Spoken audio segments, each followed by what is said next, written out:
Okay, now we're going to take a look at what I think are two of the most fun and potentially most useful functions of our new ActivePanel. We're going to look at the Annotate function and the Screen Capture function. So let me show you those real quick. Let's go back to our locker. Let's open up Chrome. And as our summer work has progressed, we've been emailing each other back and forth. So here's my email with all the people involved in this ActivePanel training. And of course, Andy Lucas is in here, and he's an overachiever. So he was the first one to send us his videos. So I want to do this because this is pretty cool, actually. If you download the YouTube app to your ActivePanel and then click on a YouTube link, that video will pop up. Here's the YouTube app. Utilizing the ActivePanel. Here's Andy. He's so great. I love Andy. But we're gonna half screen him here. We're gonna move the app over to half of that screen, and let's say I could move my email over to the other half of the screen. Now, we don't necessarily want this to be my email to show to students, but what I could do is maybe half screen Andy's video and have Canvas running on the other side of the screen.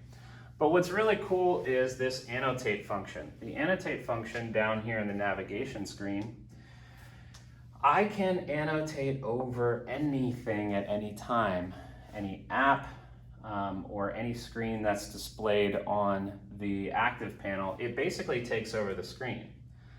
So if I do that, I can write anything I want. I can change the color here, okay? I can even, now I have to exit Annotate first to do it because, like I said, Annotate takes over the screen. But if I wanted to play Andy's video first, and then I think it starts to get a little bit Annotate easier as soon as you can remember that this is nothing I can more annotate than a very large computer over or a very large iPad. There's his no keyboard. So video, one of the things I want to show if I you want in this to, video, which I think is really cool. Some ways to kind of manipulate the screen to help you when you're in that presentation within the classroom when you want. Now, that's the Annotate function. It's pretty simple. Like I said, as soon as you hit that Annotate, it's going to take over the screen. You're not going to be able to do anything else other than these functions here. And these are pretty standard. You got your highlighter function. You can highlight things. You got your pen function. You can change colors here if I want to, okay? Or I could point to things. Let's say there was something on Canvas. Due on Thursday. Hey guys, it's due on Thursday. Don't forget to turn this thing in right here. Okay, that might be a helpful reminder for kids on Canvas as well. Now that's the Annotate function, and that's great.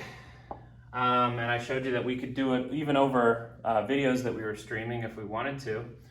Now let's get into another cool function called the Capture function.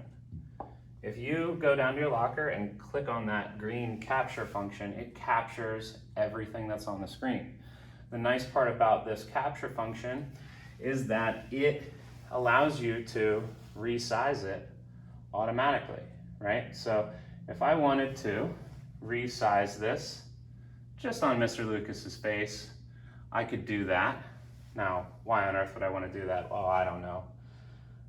Let's see where this goes. So I click done, and now look, it asks me immediately with my cropped image if I want to open that in Whiteboard, which is typically speaking where we're going to want to open that, okay?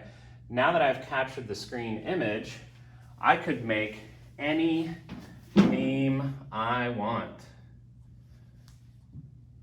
if that's what my goal was.